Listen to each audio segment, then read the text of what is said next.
Presiden Ukraina Volodymyr Zelensky menyampaikan pernyataan terbaru 19 Agustus waktu Kiev mengenai situasi militer di Ukraina Timur setelah menerima laporan dari Panglima Tertinggi Jenderal Oleksandr Syrsky. Dalam pernyataannya, Zelensky memberikan informasi tentang operasi militer di wilayah Kursk, dana pertukaran untuk pertukaran tahanan, serta penyediaan amunisi dan senjata bagi Brigade Cadangan Ukraina. Ia menekankan bahwa pasukan Ukraina bekerja dengan baik di semua lini, namun masih ada kebutuhan mendesak untuk mempercepat pengiriman pasokan dari mitra internasional. Zelensky menyoroti pentingnya logistik dan pengiriman yang tepat waktu untuk mendukung operasi militer Ukraina. Ia menyatakan bahwa tidak ada liburan dalam perang, dan keputusan yang cepat serta dukungan logistik yang memadai sangat diperlukan untuk memastikan keberhasilan di medan perang. Dalam konteks ini, Zelensky secara khusus meminta bantuan lebih lanjut kepada Amerika Serikat, Inggris Raya, dan Prancis, mengingat komitmen mereka terhadap paket bantuan militer untuk Ukraina. Seruan Zelensky ini menunjukkan urgensi yang dihadapi Ukraina dalam menghadapi situasi di garis depan, terutama di wilayah timur yang menjadi fokus konflik dengan Rusia.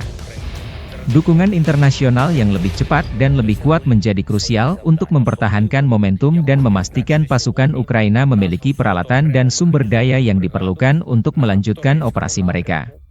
Дякую вам, воїни. Дякую вам за силу. 47 та 110 окремі механізовані бригади. Це Покровський напрямок. Ваша стійкість, воїни, має значення для всієї України. Також Курахівський напрямок. Наші десантники 79-ки, дякую. Лиманський напрямок, воїни 66-ї та 67-ї окремих механізованих бригад. Харківщина, 42-га окрема механізована бригада, дякую.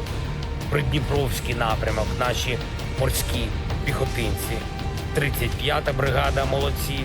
Щойно доповідав головком Сирський і щодо ситуації на сході України, і щодо операцій в Курській області, і щодо обмінного фонду, щодо комплектації наших бригад, комплектації наших резервів.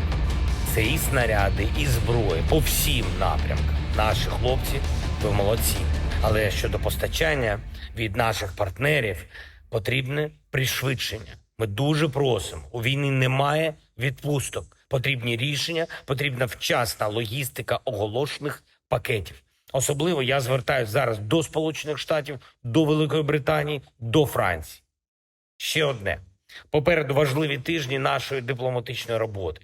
З різними партнерами – і Європа, і Америка, і Глобальний Південь – ми вже збільшили і будемо ще збільшувати коло тих, хто підтримує справедливе завершення цієї війни.